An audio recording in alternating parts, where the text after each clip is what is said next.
"You killed him," my mother said before I even stepped out of the cockpit. "And now you have the audacity to show up here in that death machine." The F-35 Lightning's engines were still cooling behind me at 2:47 p.m., my flight suit carrying patches she didn't recognize.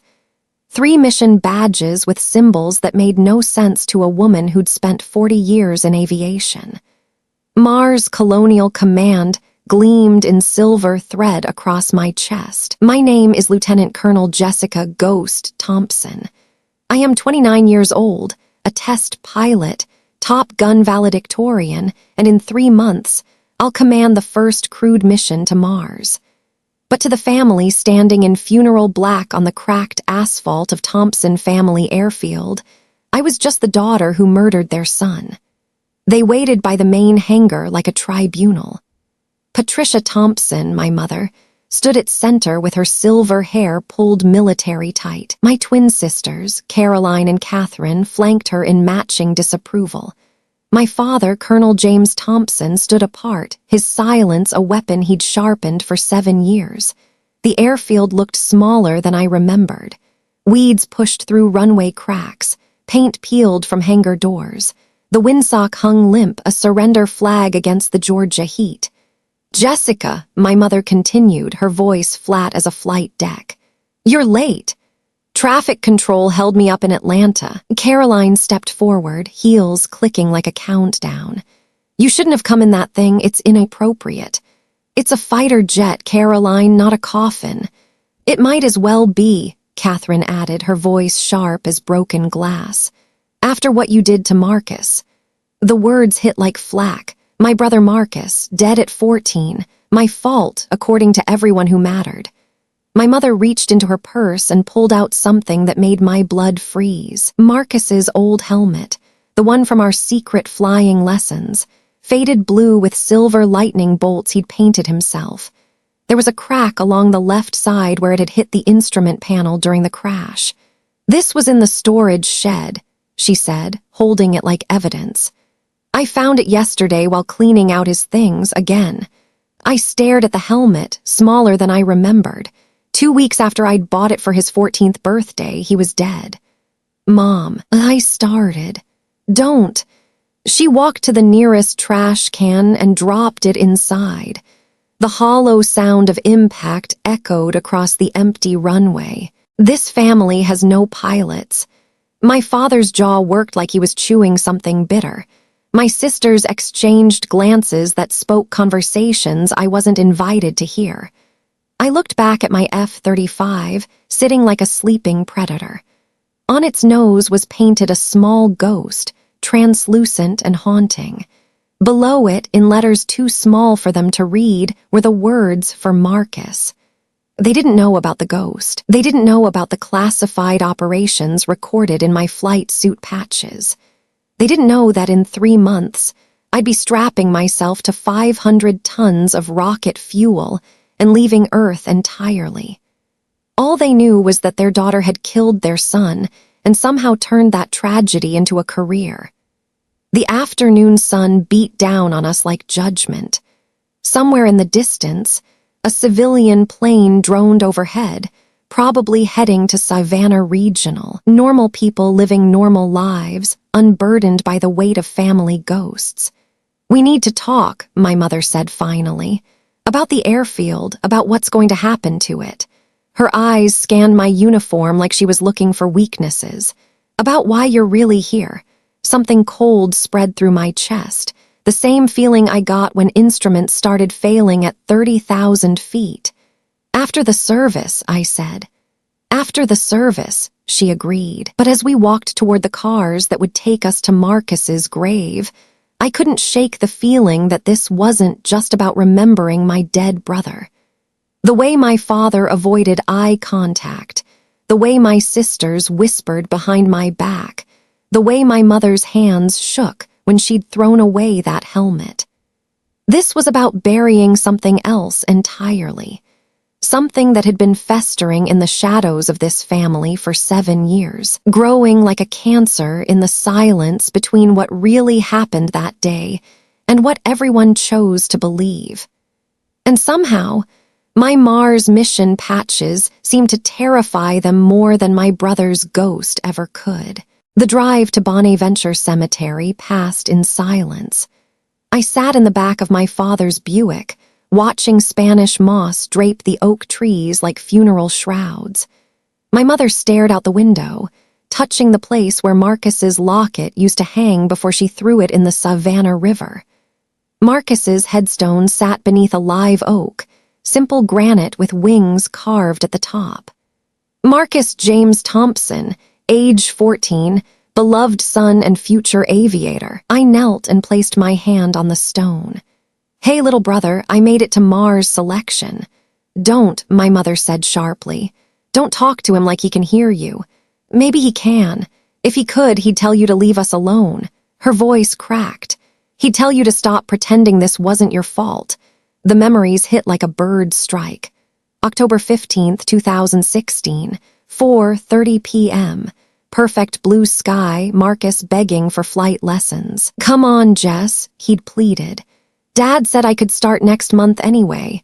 I should have said no, should have waited, but those green eyes that matched mine had been desperate to touch the sky. 30 minutes, I'd told him. Just a pattern around the field. Clear skies when we took off, Marcus whooping with joy, hands gripping the yoke. I'd let him feel the controls bank left toward the river. That's when the storm cell appeared. Cumulonimbus clouds rising like skyscrapers, building faster than physics should allow. Wind shear hit us at 800 feet, slamming the Cessna sideways. I'd grabbed controls, fighting to level out, but the downdraft caught us. "Jess," Marcus had screamed. "What's happening?" We dropped like a stone, trees rushing up too fast. I'd pulled the nose up one last time, knowing we wouldn't make the runway. The crash sounded like the world ending. I'd woken up hanging upside down, blood in my eyes. Marcus hadn't woken up at all. "You promised me you'd keep him safe," my father said now, his first words to me in 7 years. "You promised nothing would happen. The weather came out of nowhere. The forecast showed clear skies." "Bullshit." Caroline stepped forward. "You wanted to show off and you killed him. That's not what happened." "Then what did happen?" Catherine demanded. "The FAA report said pilot error, said you flew into known dangerous weather." "The FAA report was wrong," I said quietly. Dead silence. A crow cawed in the distance. "What did you say?" my mother asked. I looked at Marcus's headstone. The report was wrong. The weather system wasn't on any forecast. It built too fast, moved too fast. A microburst meteorologist said shouldn't have been possible. My father's voice turned dangerous. "You're saying my son died because of an act of God. I'm saying there were things about that day that didn't make sense." I pulled out a folded paper, yellowed with age. "This is the weather briefing I got that morning. Clear skies, visibility unlimited. The storm that killed Marcus wasn't supposed to exist." Caroline snatched the paper. "This doesn't prove anything. It proves I did everything by the book. It proves someone wanted that crash to look like pilot error." The wind picked up, rustling Spanish moss like whispered secrets. "You're insane," Catherine whispered. "Am I?" "Then explain why my NASA clearance required complete reinvestigation of the crash. Explain why 3 federal agencies became interested in weather modification experiments near Savannah in 2016. My mother stepped backward, hand flying to her throat. "Weather modification? Black budget projects, Mom. Military atmospheric manipulation. The kind that don't officially exist but leave real victims." My father's face went ashen. "Conspiracy theories. Classified research that went wrong and killed my brother. A cover-up that's been eating this family alive for 7 years." I folded the briefing back into my pocket. The Mars mission isn't just about exploration, it's about redemption. Before I leave this planet, I'm going to make sure everyone knows what really happened. My mother's legs gave out. She sank beside Marcus's grave, her facade finally cracking. "Oh God," she whispered. What have we done?" My father knelt beside her, his face ashen. "Patricia, don't what?" She looked up at him with wild eyes. "Don't tell her the truth. Don't admit what we've been carrying for 7 years." He glanced at me, then back at her. "Not here, not like this." "Then when?" Her voice was rising, hysteria creeping in. "When she's on Mars, when she's gone forever and we never get the chance to." "Patricia, stop." His voice was sharp, commanding, military authority cutting through civilian chaos. But I saw something else in his eyes, something that looked like guilt mixed with fear. Not just grief over Marcus, but something deeper, more complicated. The wind picked up, rustling Spanish moss like whispered secrets that would have to wait for another day. "We should go," Caroline said, uncomfortable with the raw emotion. "People are staring." As we walked back to the car, I couldn't shake the feeling that my mother had been about to confess something important. Something about what really happened the day Marcus died. Something my father desperately didn't want her to say. The ride home from the cemetery felt like driving through a minefield. My father's hands gripped the steering wheel so hard his knuckles had gone white. In the rearview mirror, his eyes kept finding mine, then darting away like he'd been burned. Caroline and Catherine whispered fragments I could barely catch. "She has no shame. Coming here in that thing. Marcus would be disgusted." We pulled into Thompson airfield at 6:15 p.m. My F-35 sat among the civilian aircraft like an alien visitor. A reminder that I no longer belonged in this world of crop dusters and weekend pilots. "Inside," my father said, his first command in 7 years. "We need to establish ground rules." The hangar felt smaller, older, like it was collapsing under its own history. The walls were covered with photographs spanning 4 generations of Thompson aviators, but there were gaps now, spaces where pictures used to hang, marked only by faded rectangles. My mother noticed me looking. "We took them down after the funeral, all the ones with you in them." I counted 7 empty spaces, 7 years of achievements erased from family history. My first solo flight, Naval Academy graduation, even the photo of Marcus and me working on his model airplane. "You removed Marcus too. We removed pictures that reminded us of what you took from us," Caroline said, her voice sharp as aircraft cable. I touched the faded rectangle where my Naval Academy graduation had been displayed. Next to it, another gap where Marcus and I had posed with the Cessna on his 13th birthday. "This is my family's legacy too." "Not anymore," my father replied. "The day you decided to play pilot with my son, you forfeited the right to call yourself a Thompson. Play pilot, I was trying to teach him what you wouldn't. I wouldn't because he wasn't ready. 14 years old, no formal training. You took him up in conditions that grounded commercial aircraft. The weather was clear. The weather was irrelevant. You were 17 with a student license. You had no business taking a passenger, especially not my son." My mother joined the attack. "We trusted you. We thought you understood responsibility. I do understand consequences. I've lived with them every day for 7 years." "Good," Catherine spat. "Because of your selfishness, our family is broken.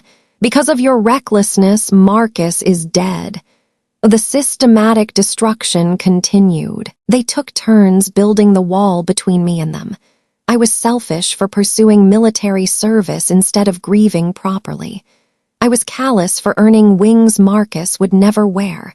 I was cruel for achieving everything he dreamed of. "You want to know the worst part?" my mother asked, tears streaming. "Every time we see you in that uniform, it's like watching you dance on his grave." "That's not." "That's exactly what it is," my father interrupted. "You turned his death into your motivation. You built your career on his corpse." The accusation left me breathless. For a moment, I couldn't speak, couldn't think, couldn't do anything but absorb the hatred radiating from 3 people who were supposed to love me unconditionally. "Marcus wanted to be a pilot," I finally managed. Marcus wanted a lot of things, Caroline said.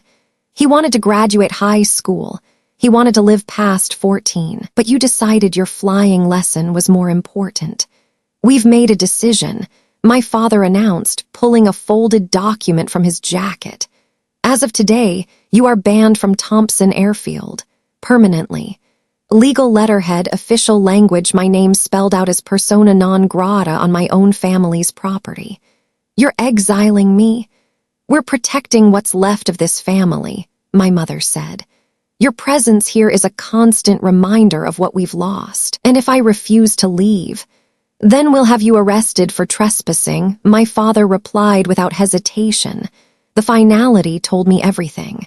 This was 7 years of planning, building a wall brick by brick until I was completely shut out. What about my things? Already packed, Catherine said, gesturing toward 3 cardboard boxes near the door. Clothes, books, personal items, everything else stays here. My entire childhood reduced to 3 bankers' boxes. Aviation textbooks, high school yearbooks, the small telescope Marcus and I had used to look at Mars on clear nights. There's a bus station in Savannah, my mother said, artificially gentle.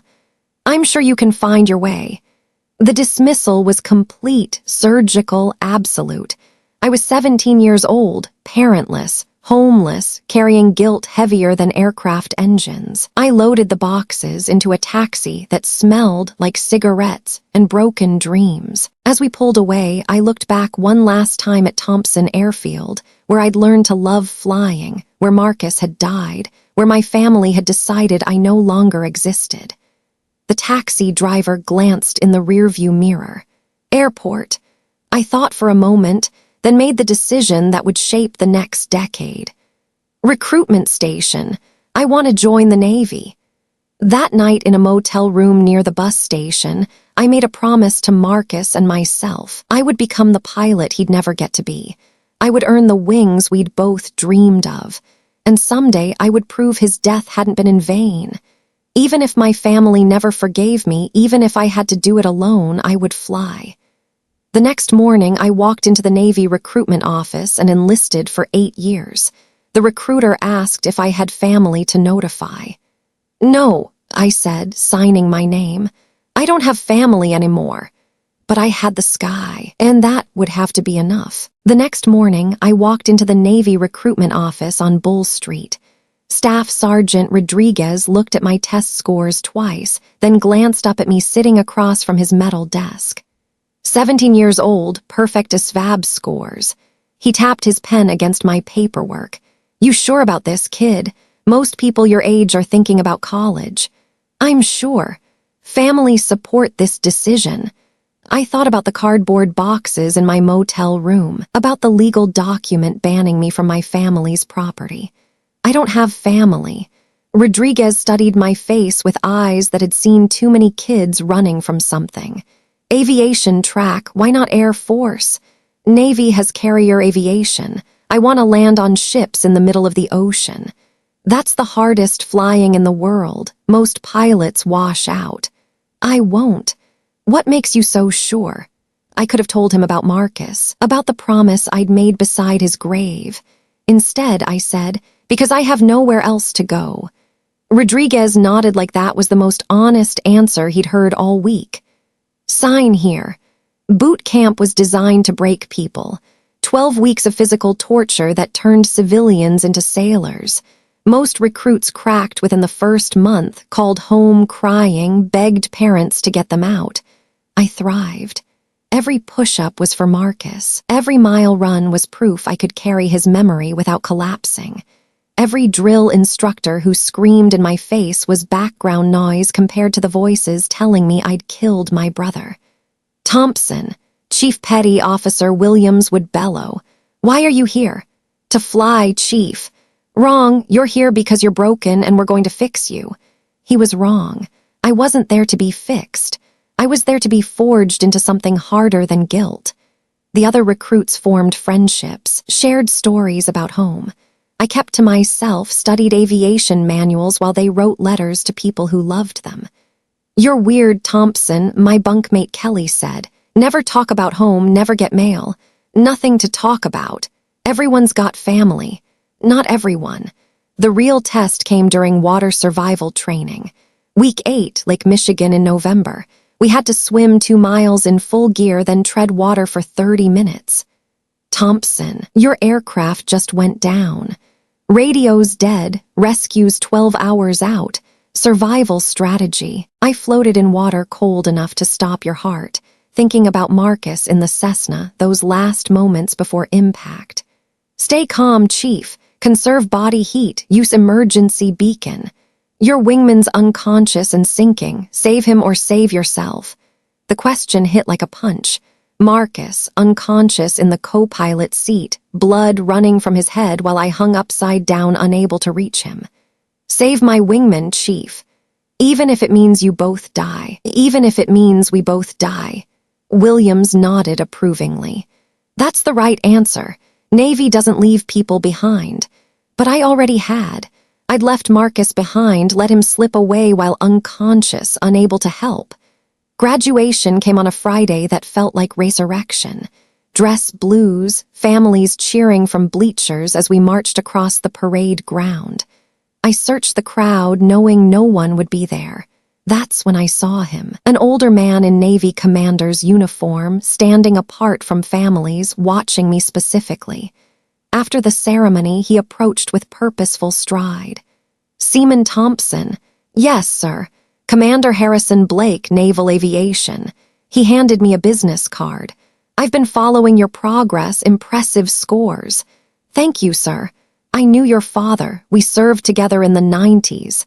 He paused. He mentioned he had a daughter interested in aviation. The words hit like turbulence. "He told you about me? Long time ago, before whatever happened between you two." I looked at the business card. "Naval Test Pilot School, Patuxent River, Maryland." "What's this about, sir?" "Giving you the chance to become the pilot your brother would have been proud of." Blake's voice was quiet, certain. "If you're interested in something more challenging than routine carrier ops." Test Pilot School, the most dangerous flying in the world, pushing experimental aircraft to breaking points. "Why me?" "Because you understand loss. You know what it costs when flying goes wrong." He gestured toward empty bleachers. "And because you're not here for glory, you're here for something deeper." I thought about Marcus, about the promise I'd made, about the long road ahead toward wings that might finally prove his death hadn't been meaningless. "When do I start?" Blake smiled, the first genuinely warm expression I'd seen in 8 months. "As soon as you finish flight school. Welcome to the Navy, pilot." That night, alone while classmates celebrated with families, I called the one person who might understand. "Thompson Airfield," my father's voice answered, cold and professional. "It's Jessica." Silence. Then, "You're not supposed to contact this family. I just wanted you to know I made it through boot camp. I'm going to flight school." A pause. When he spoke again, his voice was smaller. Marcus would have been proud.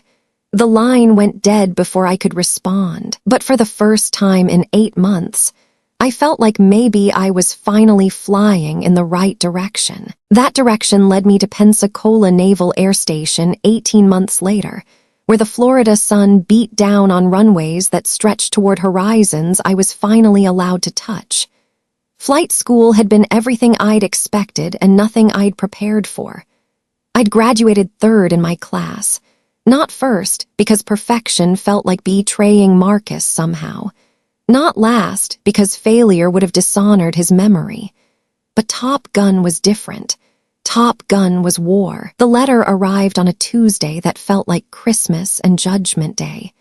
"Lieutenant Jessica Thompson, you have been selected for the Navy Strike Fighter Tactics Instructor Program at Naval Air Station Fallon, Nevada." Top Gun, the most elite fighter pilot training in the world. The place Marcus had dreamed about since he was old enough to understand what fighter jets were. My roommate Sarah whistled when she saw the letter. "Top Gun, that's like winning the aviation lottery, or signing your death warrant," I replied, thinking about the statistics. 30% washout rate, 2 fatalities in the past 5 years. I called my father that night, the first time I'd initiated contact since boot camp. Thompson airfield. It's Jessica. I got into Top Gun. Silence stretched across the miles. When he finally spoke, his voice carried something I hadn't heard in years. Top Gun. He repeated the words like he was tasting them. Marcus used to talk about that program. I know. Why are you telling me this? Because despite everything, you're still my father, and this matters. It does matter, more than you know. What does that mean? It means fly safe, Jessica, and remember that some victories cost more than defeats. The line went dead, leaving me with more questions than answers. Top Gun began with Commander Viper Mitchell standing before our class of 12 pilots. Gentleman and lady, he nodded at me, the only woman in the program. You are the top 1% of naval aviators, but being here means nothing. Graduating means everything. Only half of you will see graduation day. The training was brutal. 6 weeks of air-to-air combat that felt more real than war movies. We flew F/A-18 Super Hornets in conditions that would ground commercial aircraft, competed with intensity that destroyed friendships and forged legends. I threw myself into it with the fury of 7 years of grief. Every mission was flown for Marcus. Every victory was proof that his dreams weren't buried with him. But it was the call sign ceremony that changed everything. Thompson, Viper announced during our 3rd week, your new call sign is Ghost. The room fell silent. Call signs were earned through memorable incidents. Mine felt different, deliberate. Ghost, I asked. Because you fly like you're carrying the dead, Instructor Iceman Kazansky explained. And because you appear when least expected. The other pilots laughed, but I saw something else in the instructor's eyes. Recognition, like they knew more about my story than they were admitting. That night, I found Viper alone in the ready room studying flight footage. Why Ghost? I asked. He looked up. Because sometimes the best pilots are ones flying for more than themselves. You know about Marcus. I know about a lot of things, Lieutenant. He leaned back. I know about weather modification experiments. I know about cover-ups. And I know that sometimes the military has longer memories than families do. The words hit like a missile lock. What are you saying? I'm saying your brother's death has been of interest to certain people for a long time. People who understand that accidents don't always happen by accident. My blood went cold. You knew about the experiments? I know that selecting you for Top Gun wasn't random. I know your father's past connections run deeper than aviation family legacies. And I know some people want you as far from certain investigations as possible. What investigations? Viper stood, expression serious. The kind that end careers and start wars. The kind your Top Gun graduation might prevent from happening. He walked toward the door, then paused.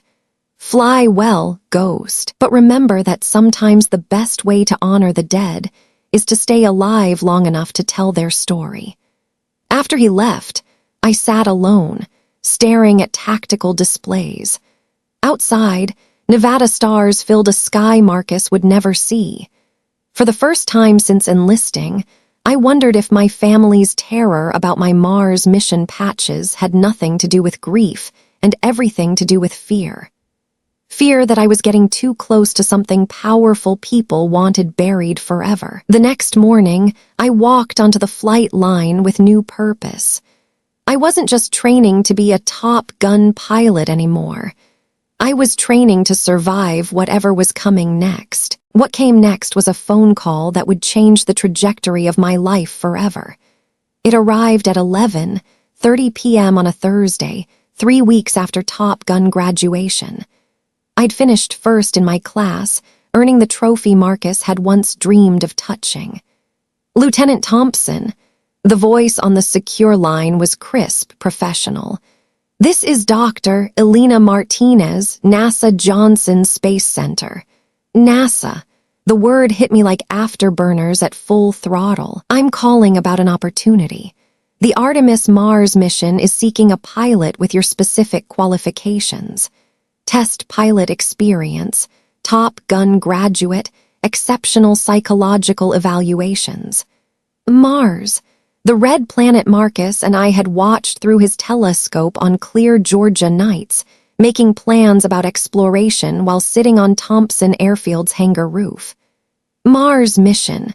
The first crewed mission to Mars, Lieutenant, scheduled launch in 18 months. We've been following your career since your NASA preliminary application 3 years ago. I never applied to NASA. Silence. Then, someone submitted a very comprehensive application on your behalf.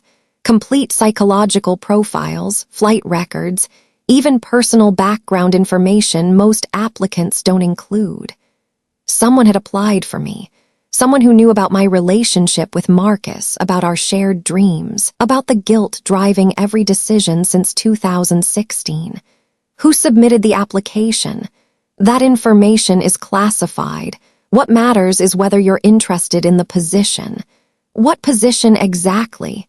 Mission commander. You'd be leading the first human expedition to another planet. Mission commander. Not crew member, but the person responsible for 3 other lives on a journey that would take 7 months each way. Dr. Martinez. I'm 26 years old. There have to be pilots with more experience. Experience with what?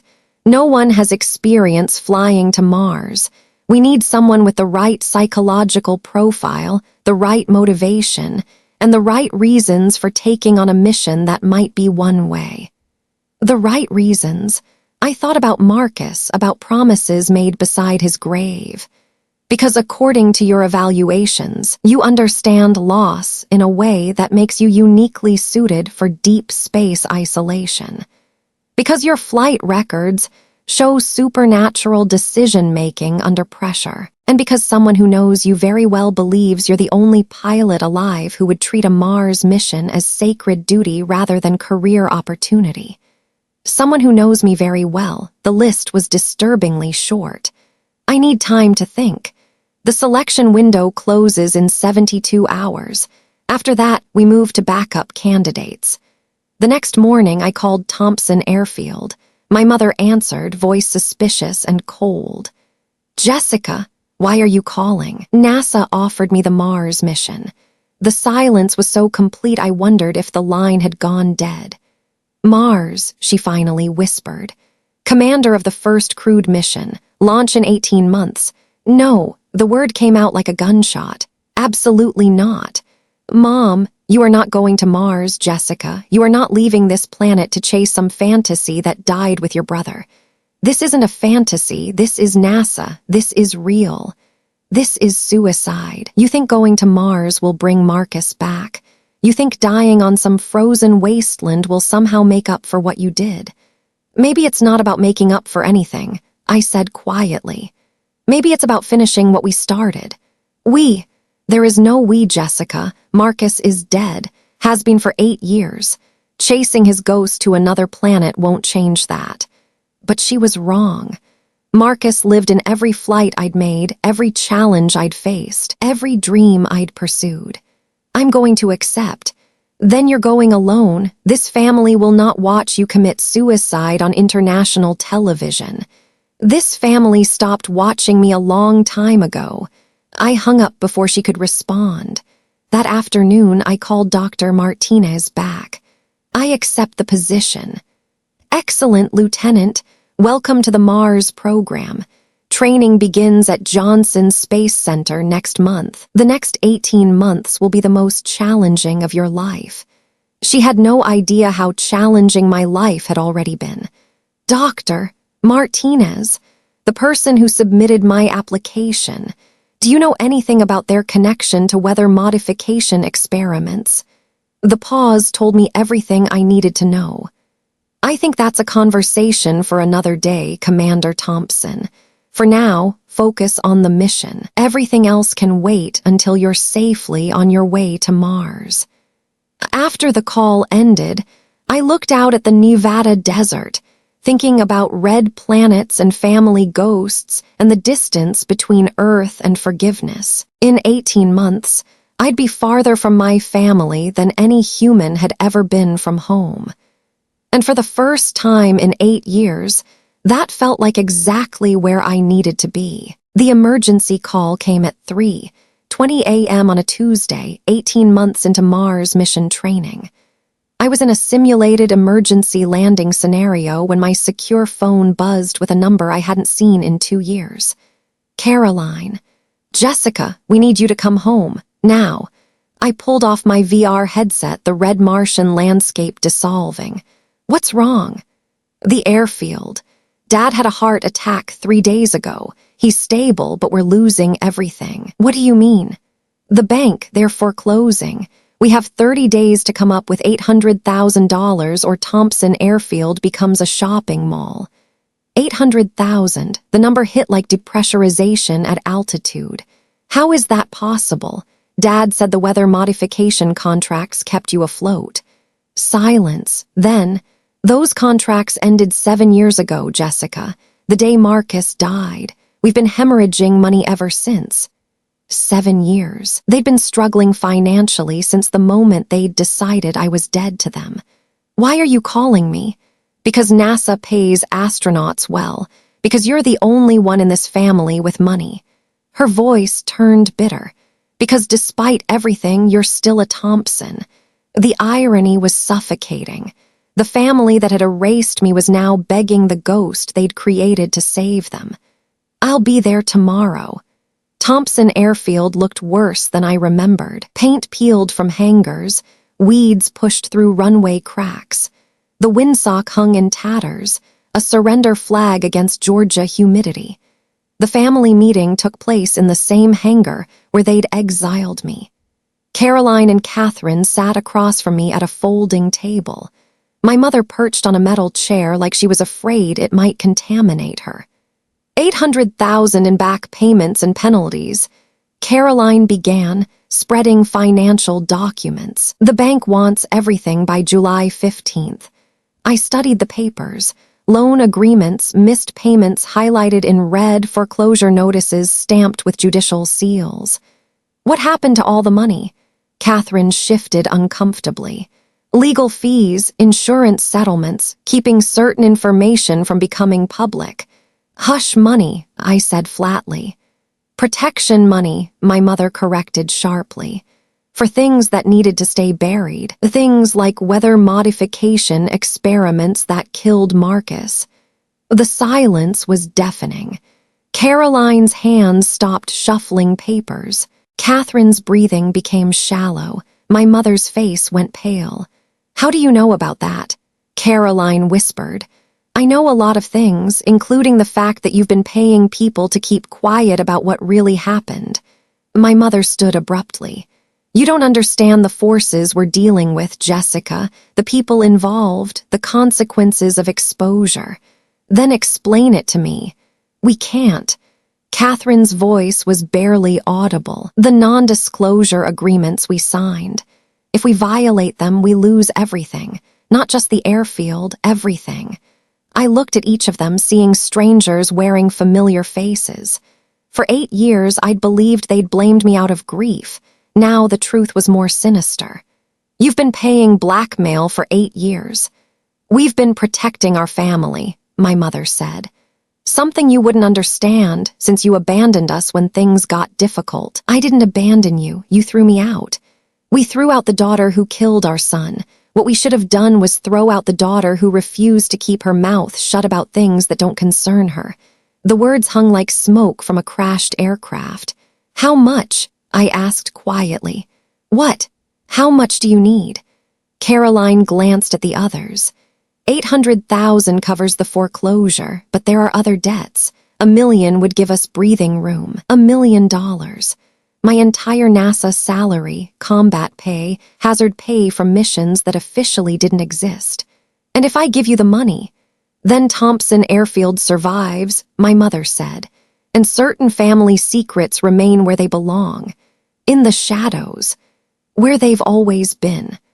I thought about Marcus, about promises made beside granite headstones, about the Mars mission that would take me farther from this dysfunction than any human had ever traveled. I'll transfer the money tomorrow, but I have conditions. Conditions? Catherine's voice could have cut titanium. The airfield gets renamed Marcus Thompson Memorial Flight Academy. You start training civilian pilots instead of hosting military experiments. And I want copies of every document related to the weather modification program. My mother's face went white. That's impossible. Then find another millionaire astronaut to save your business. I stood and walked toward the door. At the threshold, I turned back. One more thing. When I launch to Mars in 6 months, I want this family at Kennedy Space Center watching.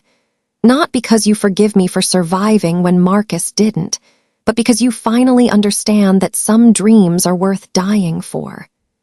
Outside, the Georgia sun was setting over runways that had witnessed 4 generations of aviation dreams. Tomorrow, I'd wire my entire life savings to save a family business that had never wanted me. But tonight, I had a phone call to make to someone who might finally explain why saving Thompson Airfield felt less like charity, and more like paying ransom for secrets that could destroy more than just one family's legacy. That phone call would have to wait. At 6:45 a.m. the next morning, Caroline called again, her voice carrying the kind of panic that belonged in emergency rooms. "Dad's asking for you. The doctors say we should come now." I drove straight to Savannah Regional Medical Center, still wearing yesterday's flight suit with Mars mission patches. The ICU smelled like disinfectant and broken promises. My father lay connected to machines that beeped with mechanical precision. Tubes ran from his nose and arms like life support systems I'd trained with for Mars missions. The man who'd spent his life teaching others to fly was now grounded by his own failing heart. "He's been asking for you," my mother said from her bedside chair. "The medications make him confused. He thinks you're still 17. His eyes opened as I sat down. For a moment, they were clear, focused. "Jessica, you came home." "I came home, Dad. Mars mission. Is it real?" "It's real." Marcus would have been so proud. My mother's sharp intake of breath cut through the room. "James, don't. Proud of what I accomplished or proud that I'm finally leaving?" I asked. He studied my face with eyes that held 40 years of military command and 8 years of regret. "Both, maybe. Sometimes the best way to serve is to go where others can't follow." Over the next 3 days, my father stabilized enough to come home, but not enough to live independently. Caroline and Catherine had convenient excuses, careers in Atlanta, families to manage, lives that couldn't accommodate an invalid father. "He needs professional care," Caroline announced. "Someone trained in cardiac rehabilitation, medication management." "Someone like a nurse," Catherine added. They all looked at me, the astronaut daughter with medical training from Navy flight school. "You want me to be his caregiver?" "You're the most qualified," my mother said with logic that felt like a trap. "And you have 6 months before Mars launch. Perfect timing." Perfect timing, as if my father's heart attack had been scheduled around my career. "What about my training? NASA expects me in Houston." "NASA can wait," Caroline said dismissively. "Family comes first." The irony was suffocating. For 8 years, I wasn't family. Now they needed someone with medical training, and suddenly I was a Thompson again. But looking at my father, connected to portable oxygen and defeated, I realized I didn't have a choice. Leaving him with people who saw him as an inconvenience felt like abandoning Marcus all over again.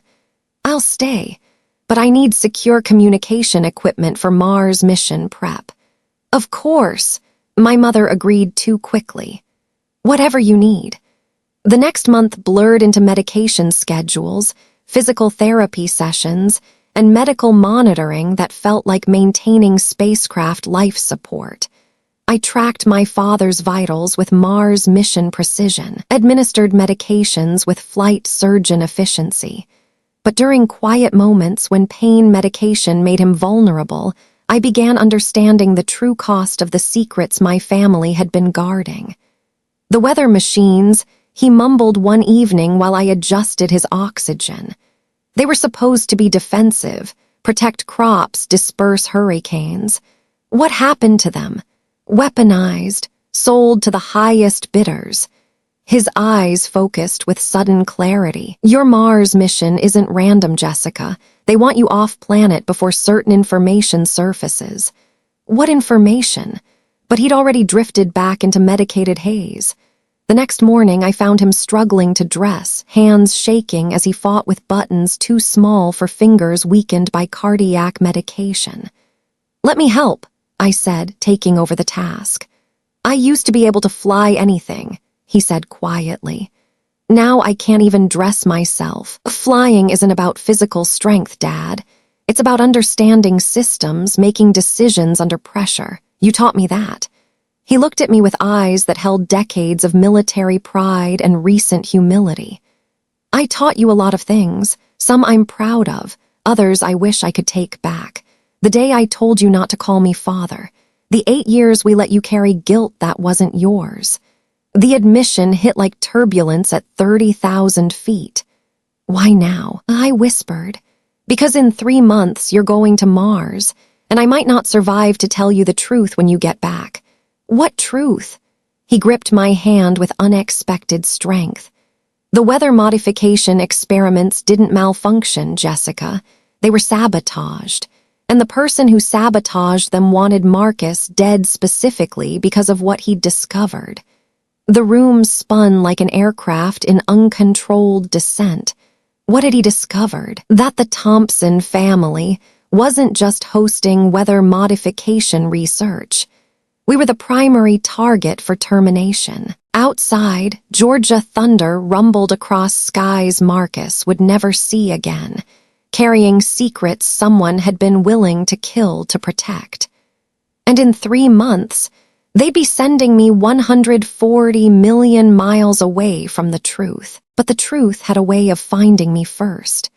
The package arrived at 10:30 a.m. on a Wednesday, delivered by a courier who required 3 forms of identification before releasing a manila envelope marked "Classified Eyes Only."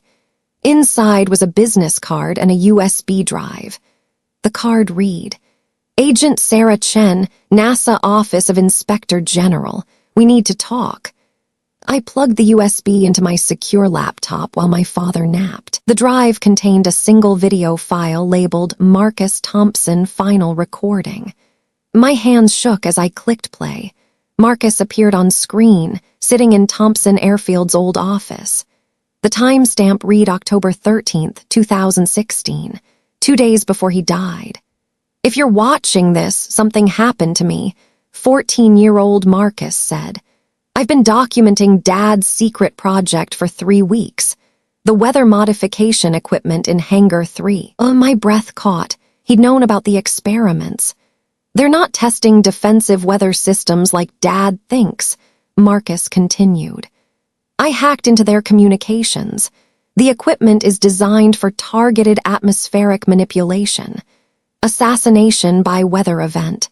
They can create microbursts, lightning strikes, even tornadoes in areas as small as a single building." The camera shook as he adjusted it, fear visible in his green eyes. "The worst part is who's buying the technology. Terrorist organizations, private military contractors who work for anyone with enough money." He pulled out a notebook filled with careful handwriting. "I've been recording everything. Flight logs, weather data, equipment specifications. Dad doesn't know what he's really involved in." Marcus looked directly into the camera. "If something happens to me, it's because they found out I know. The project leader, Dr. Elizabeth Vance, she's been asking Dad questions about his family, about who else has access to the airfield." Dr. Elizabeth Vance. I recognized the name but couldn't place it. "I'm going to tell Jessica tomorrow," Marcus said. "She'll know what to do. She's going to be a real pilot someday. She'll understand how dangerous this technology could be. The video ended with Marcus reaching for the camera, his young face filled with determination and fear. He'd been planning to tell me. The flying lesson wasn't just about touching the sky. He'd needed to get me alone, away from listening devices and compromised family members. But we'd never made it back to have that conversation. My secure phone rang. Commander Thompson.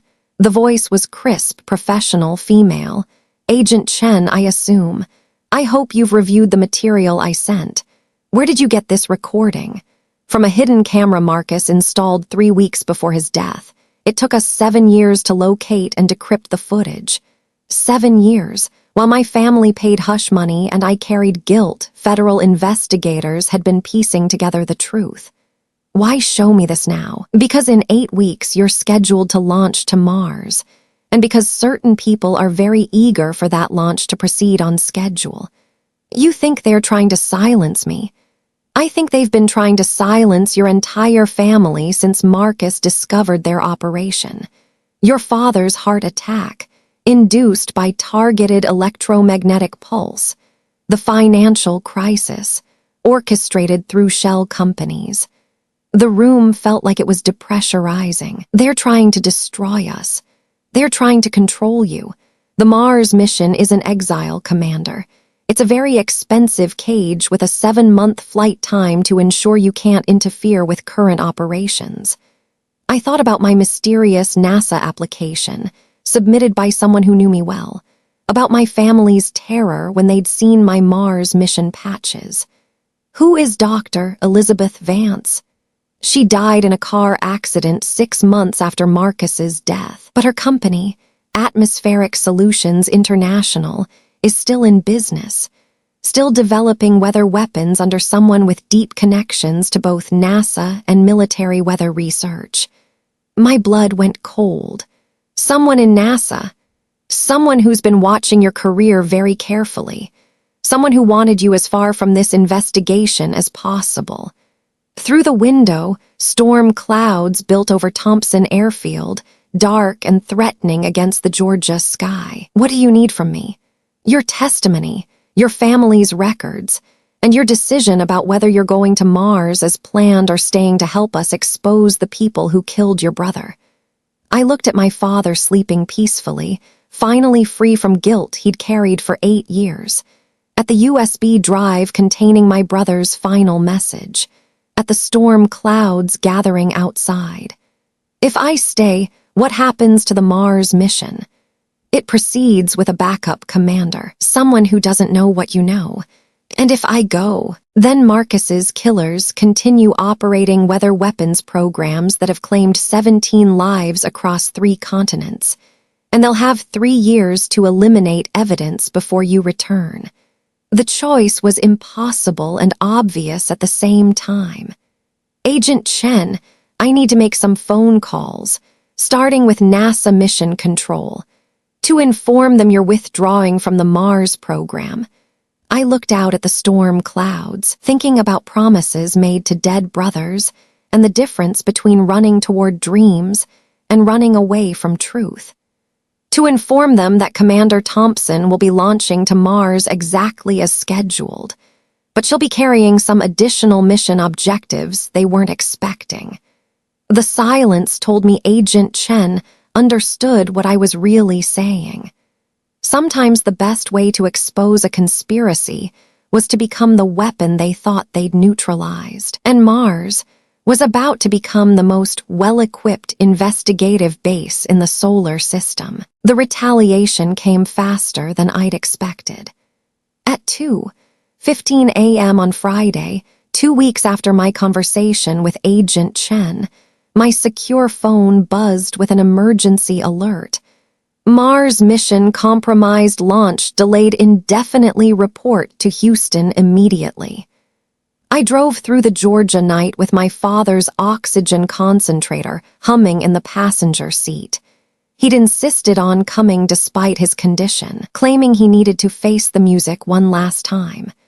NASA Johnson Space Center felt different at 3, 6:00 a.m.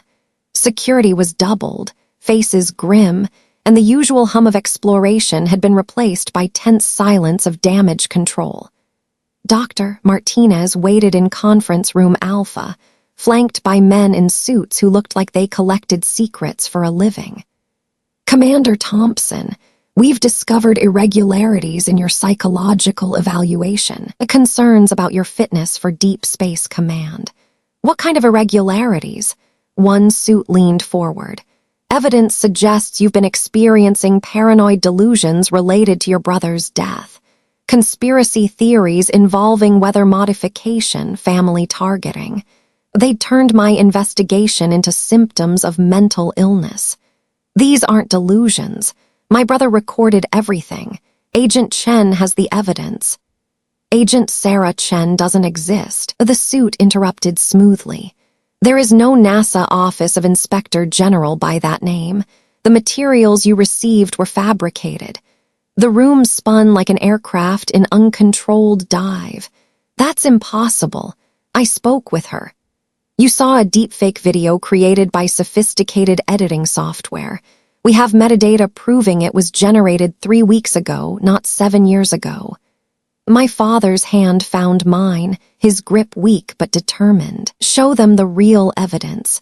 Tell them about the weather machines." "Doctor," Martinez's expression softened with practiced sympathy. "Mr. Thompson, your daughter has been under enormous stress. It's not uncommon for high-achieving individuals to create elaborate explanations for random tragedies." "Random?" My father's voice carried 40 years of military authority. "My son's death wasn't random. The equipment in Hangar 3 wasn't defensive research. Sir, you're recovering from a severe cardiac event known to cause confusion. The medications alone can create false memories, paranoid thoughts." "I'm not confused. They killed Marcus because he found out about the weapons program." The suits exchanged glances that spoke entire conversations. "Commander Thompson," the lead suit said with finality, "effective immediately, you're being removed from the Mars mission pending comprehensive psychological evaluation. Your security clearance is suspended." The cage was closing with surgical precision. No evidence would be admissible because the source would be deemed mentally unstable. "Who's taking over the mission?" "Commander Michael Harrison. Exceptional pilot, stellar psychological profile, no complicated family history." "When does he launch?" "The mission proceeds as scheduled. Mars can't wait for personal issues to resolve." In the parking lot, my father gripped my arm with surprising strength. "They're going to kill me, Jessica. Now that I've talked, they can't let either of us live." "Dad, don't say that. The real evidence isn't at the airfield. It's in a safety deposit box at First National Bank in Savannah, box 2847. The key is taped under Marcus's telescope in the storage shed." He pulled out folded paper with shaking hands. "This is everything. Flight logs, payment records, communication transcripts. Marcus wasn't the only one documenting their activities. You were investigating, too. I was gathering evidence to protect my family, but I was too late to save Marcus, and now I'm too sick to save anyone." We drove back to Georgia in silence, both understanding we just declared war on people who controlled weather itself. At 6:30 a.m., as dawn broke over Thompson airfield, my father suffered another massive heart attack. Perfectly timed to look natural. He died holding my hand, his last words barely audible. "The telescope, under the telescope."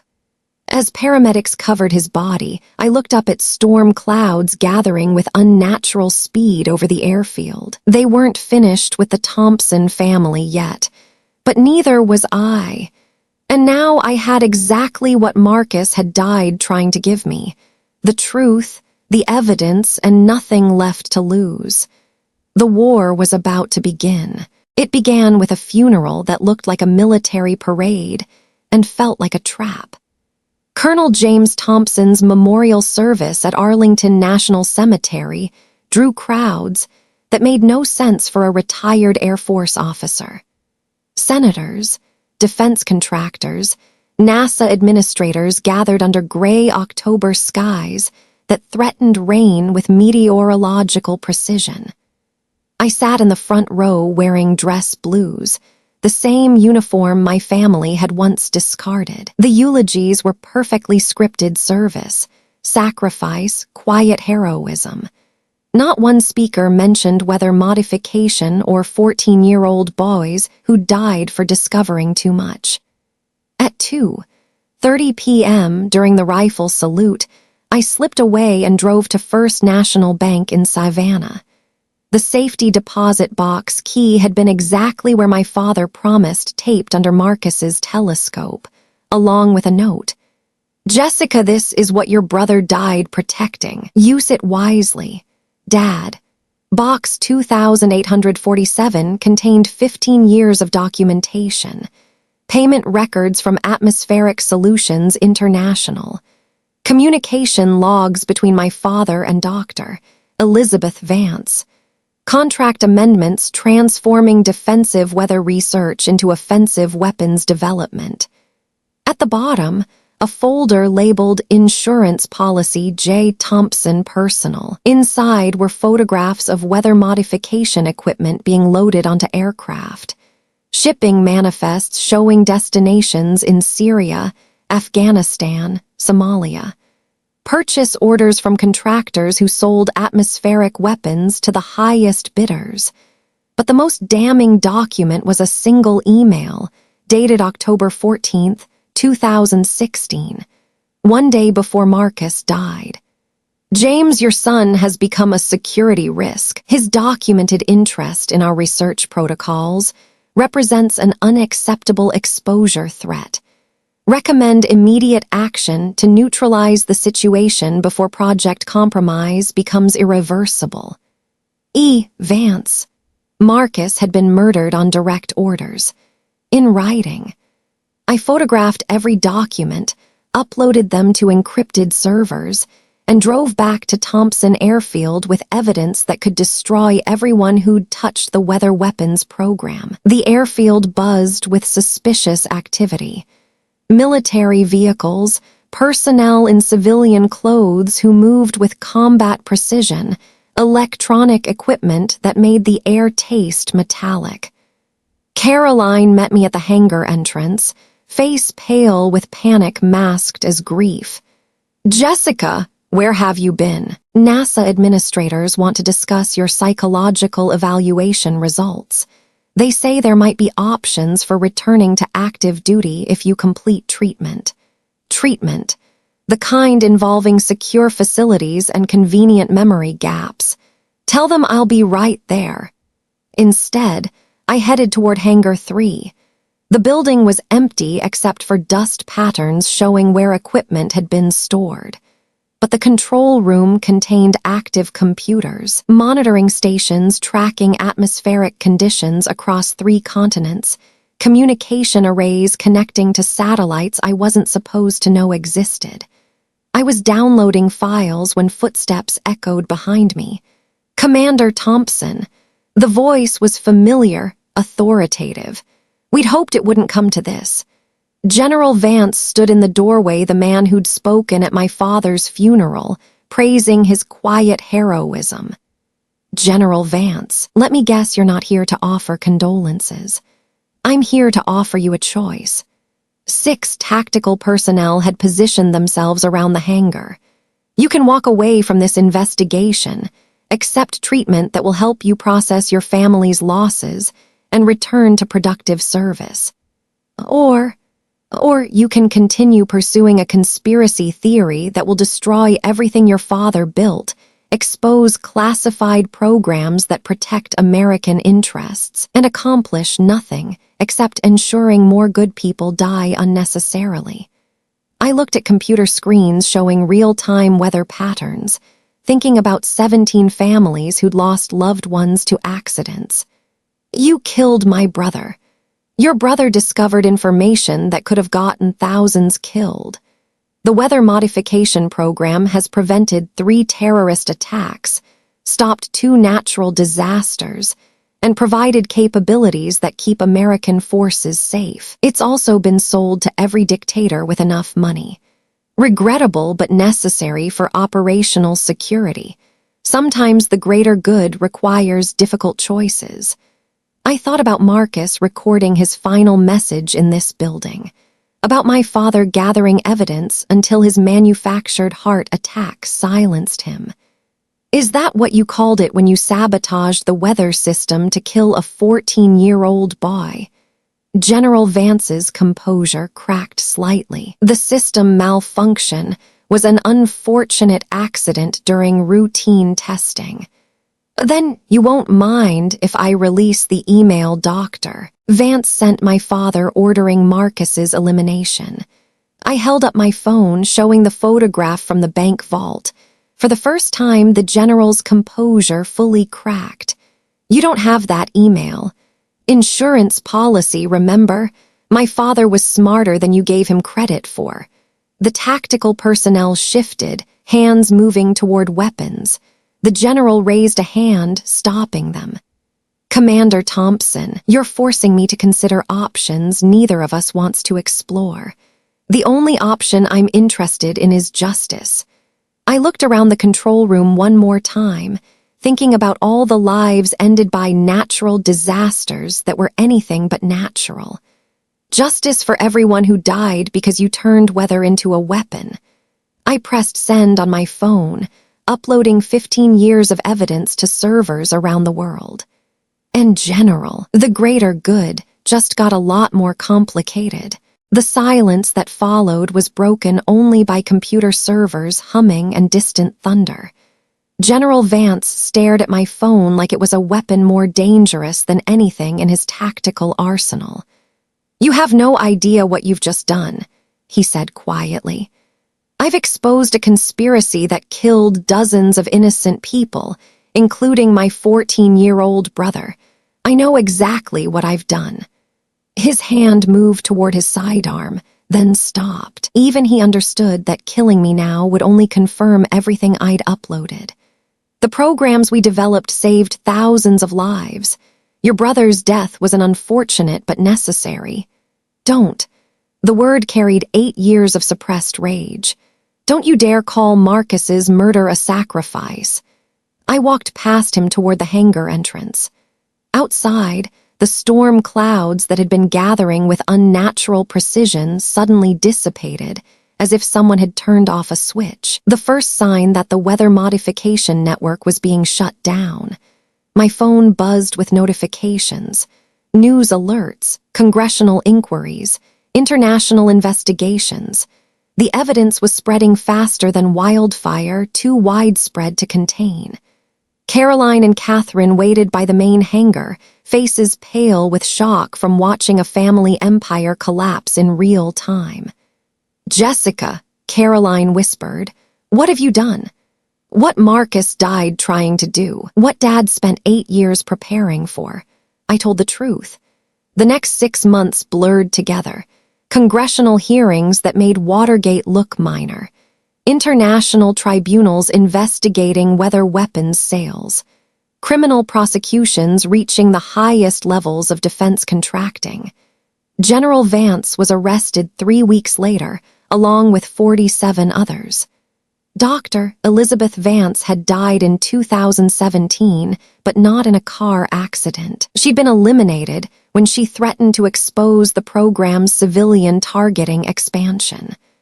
The Mars mission launched on schedule with Commander Michael Harrison, who turned out to be exactly what he appeared, a competent pilot with no hidden agenda. NASA offered me a new position, Director of Planetary Defense Ethics, focused on ensuring space exploration maintained moral integrity, meaningful work that honored both Marcus's investigative spirit and my father's late-in-life courage.